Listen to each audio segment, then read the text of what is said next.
Clergyman Warren Wiersbe is quoted saying, "We do not move ahead by constantly looking in the rearview mirror. The past is a rudder to guide us, not an anchor to drag us." When it comes to investing, the past can certainly offer clues, but to reach our destination, we must look forward, only glancing in the rearview mirror every now and then. Our theme this week is rear view driving.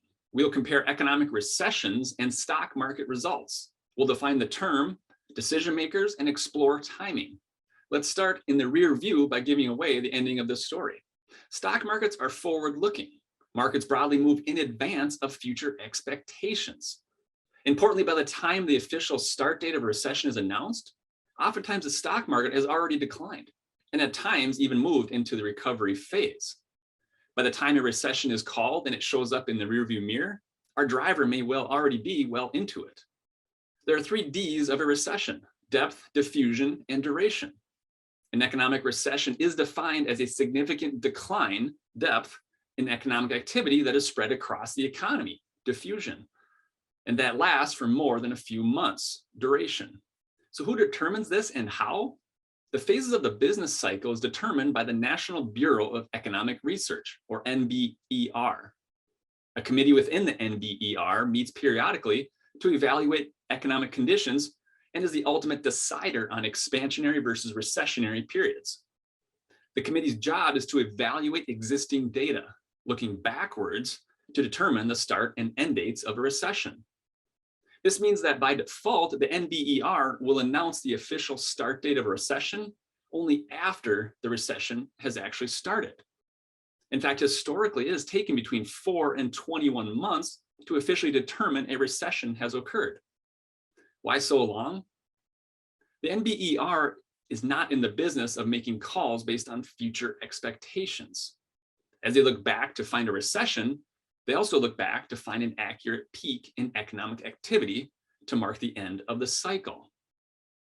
Stock markets, however, are forward-looking.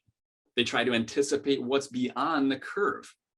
Let's glance at the rear view to help connect the dots between market movements after recessionary periods. Since 1980, the US has experienced 6 different recessions. We measured stock market results before and after announcement from the NBER on this recession start date. And here's what the data tells us. During the 12 months prior to the official recession announcement, the stock market on average declined about 4%. For half of the occurrences, the markets were up, and for half the time they were down. Now, in the 12 months after the official announcement, the market was up about 15% on average. Here we also see that during 5 of the 6 occurrences, the market was positive the 1 year after the recession announcement. The takeaway is that by the time a recession is formally announced, the stock market has already moved in anticipation of such event. The notion of exiting the stock market once a recession is determined is akin to driving home while only looking in the rearview mirror. We certainly need to pay attention to the business cycle. However, we need to be careful with how much emphasis we place on longer-term investment decisions with recession start dates. Stock price movements and recession periods don't always follow the parallel lines of the no-pass zones. Recessions are part of the business cycle, which, as we know, can impact financial markets in a variety of ways. Planning for uncertainty in the short term is core to what we do at Vector and why we position portfolios into segments. Our goal is to help our forward-looking drivers withstand the short-term uncertainty and participate and benefit from the eventual recovery periods.